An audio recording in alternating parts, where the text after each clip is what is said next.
New book, The Price of Politics, Bob Woodward details the struggle between the president and congressional Republicans during the debt crisis. The president saying he made a mistake by blasting Paul Ryan's budget right in front of him. The president mistakenly calling him Jack Ryan. I was not aware when I gave that speech that Jack Ryan was going to be sitting right there.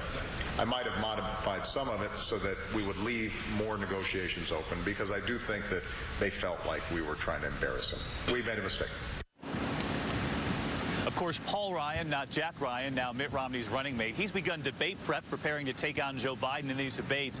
And, George, if these poll numbers hold, as you know, these debates will be extremely important. The next big chance for a game change in this race, George. That's right, which is why Mitt Romney's taking so much time on that. We're joined now by the man who got that interview you just heard, Bob Woodward of the Washington Post, author of The Price of Politics. It goes on sale in bookstores today. And, Bob, thanks for coming in. So your bottom line is successful presidents like Ronald Reagan, Bill Clinton, largely worked their will, but you reached the conclusion that in this case, in this struggle, Barack Obama did not.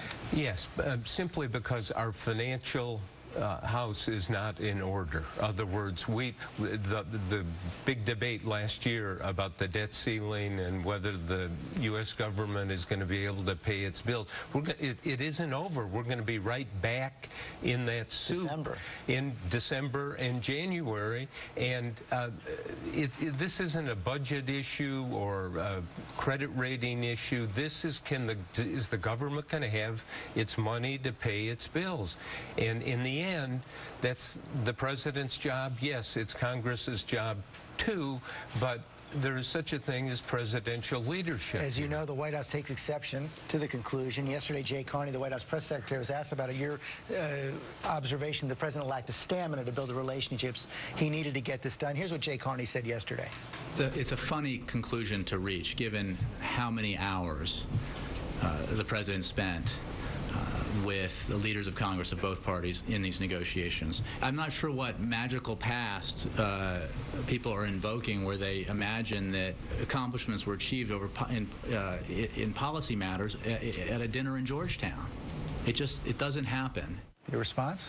But look, it's quite obvious that Obama has a distance from these people. He doesn't spend the time. He hasn't built the relationships, and those human relationships matter. You know, it's interesting that it is the anniversary of 9/11 today, and as you may recall, 5 weeks before 9/11, George Bush received that top-secret briefing, the warning, bin Laden determined to strike in the United States.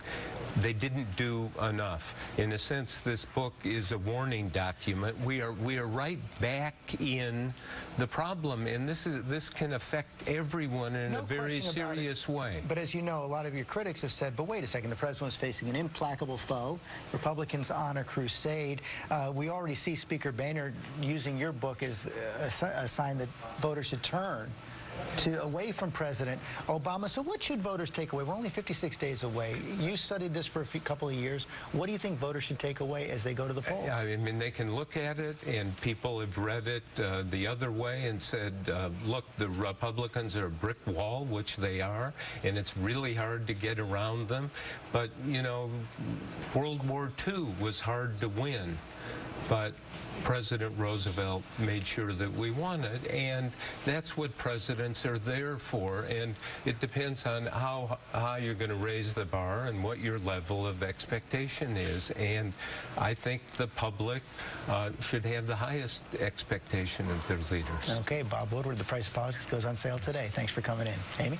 George, thank you. And now to that stunning survival story. A 19-year-old fisherman stranded at sea for over a day, clinging to life inside a tiny plastic bin, barely